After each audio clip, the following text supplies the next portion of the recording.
Hey everyone, the opinion makers and the pollsters, I repeat myself, but they're out in full force. They're already on top of the case.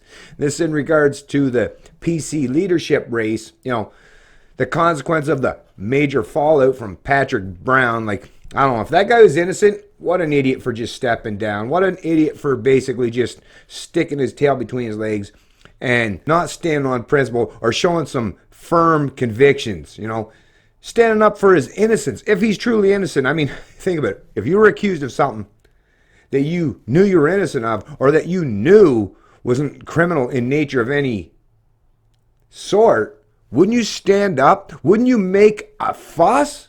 I know I sure as shit would. But apparently he just decided to tuck his tail between his leg, and I guess the PCs, the progressive conservatives, I guess the progressive wing of the party said, get the fuck out of Dodge, and he was more or less, yes, ma'am, or yes, sir, or zer, or z, or they, or however they want to identify themselves as. Headline, CBC News.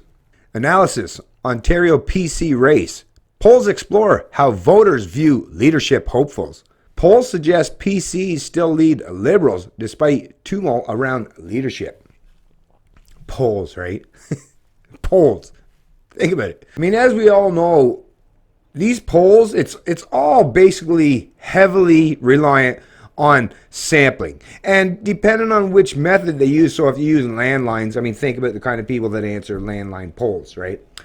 And even online polls, well, that once again is completely subjective, because the kind of people that want to choose to show their opinions in these polls, it's not truly representative. If the Brexit didn't convince you of that, how out of touch these pollsters were during that whole ordeal, or the Trump election. Come on, another perfect example. They had Hillary Clinton, 90 to 95, some of them 98% chance that she was going to win the presidential election.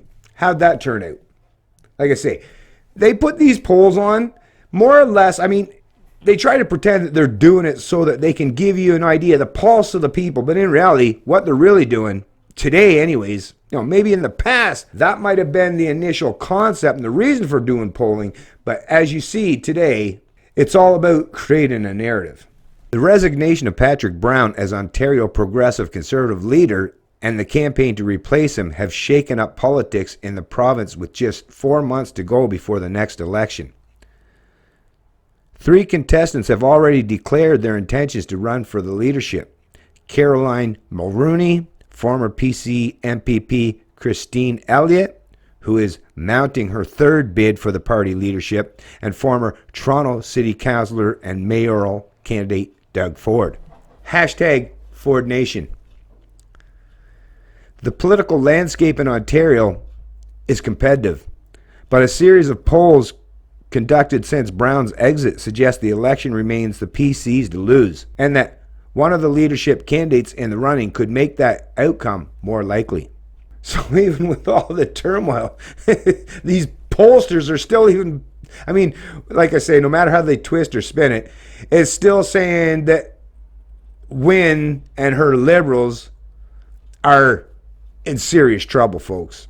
As they should be. My God, what the fuck? If Ontarians elect Wynne and her ilk, like I say, that's just pure, that's a final analysis that Ontario is, watch out, folks, because the end is nigh, economically and socially, for that place. Shit's going to blow up if you keep electing these progressives, these leftists, these social justice warriors, these feminazis, these full-on authoritarian collectivists. The winner of the PC leadership race will be announced on March 10. Now, I'm going to go down a little bit further in the article here. It just goes on to a bunch of fucking bullshit, boring crap. I will post a link to the article in the description of the video below if you want to read that boring crap. But this is the part that I found most interesting. The 3 contestants for the PC leadership boast similar favorability numbers. Though in the case of Elliott and Mulroney, that is largely because a significant portion of Ontarians don't know much about them. Elliott, like I say, it's her 3rd chance, right? I guess 3rd time's a charm, but obviously the Ontario people weren't on board with putting her in that particular position. And I mean, come on, another Mulrooney? Like, what the fuck is this? Like I say, we got to end this whole, what is this, legacy politics? What is this? We're ruled by families and might as well be a monarchy now, right? And once again, 2 women. Once again, what's this constant promotion of trying to put women in politics, in positions of power and authority? How well has that worked out? Doesn't seem to be working out very well at all, especially economically. You know, maybe for some of the social justice warrior activists and some of the feminists and some of the betas, oh yeah, it seems to be working good for those people, but for the rest of the people or for the economy, yeah, not a good idea. Not a good idea putting these feminists in charge of something as important as being a so-called authority over ultimately millions of people. And then they go on into this stuff. The innovative survey found that 31% of Ontarians hold a favorable opinion of Elliott, followed by 22% for Mulrooney and 19% for Ford.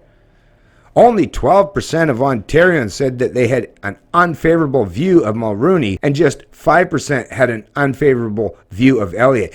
About 2/3 of respondents, however, had neither favorable nor unfavorable views or didn't have an opinion. And then they go down into this, like I say, I'll post a link to the article in the description of the video below. But like I say, now they get down into, they're trying to talk down Doug Ford and how he's got these fairly high, 45% of respondents said they had an unfavorable opinion of Ford. Well, yeah, like I say, Ontario is a very socialist province, and Toronto is socialism central in so many aspects, in so many ways. So yeah, they're going to, what was it? He was all about ending the gravy train. And so was his brother, Rob Ford, God rest his soul. They were all about ending the gravy train. So of course they're going to have fairly high unfavorable ratings among those in the public sector or the crony corporatists, right? Duh. The rest of you people, though, don't let this bullshit fool you. Don't let, oh, look, Rob Ford or Doug Ford, oh, they're unfavorable by what? The elitists, the central planners, the authoritarians, the feminazis, the SJWs, the parasitical class. Yeah, well, that should be a pretty good reason for you to actually vote for Doug Ford, right? Unless you're one of those people, then I guess, yeah. I guess you're not going to hold principle above politics or your own ability to take full advantage of the gigantic swamp that exists in the city of Toronto. But you better believe, if you care about actual freedoms, if you want to shake things up, if you want to truly affect some real change that's going to be at least beneficial for the private sector, for the people that have to carry the burden, that heavy weight that sustains the parasitical class, the connected class, the elites, the authoritarians, these feminists, these bureaucrats.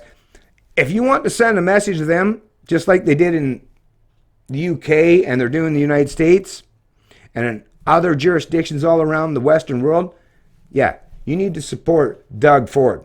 Ford Nation, folks. Send the message and send it loud and clear. It's Canadian Libertarian, and I love liberty.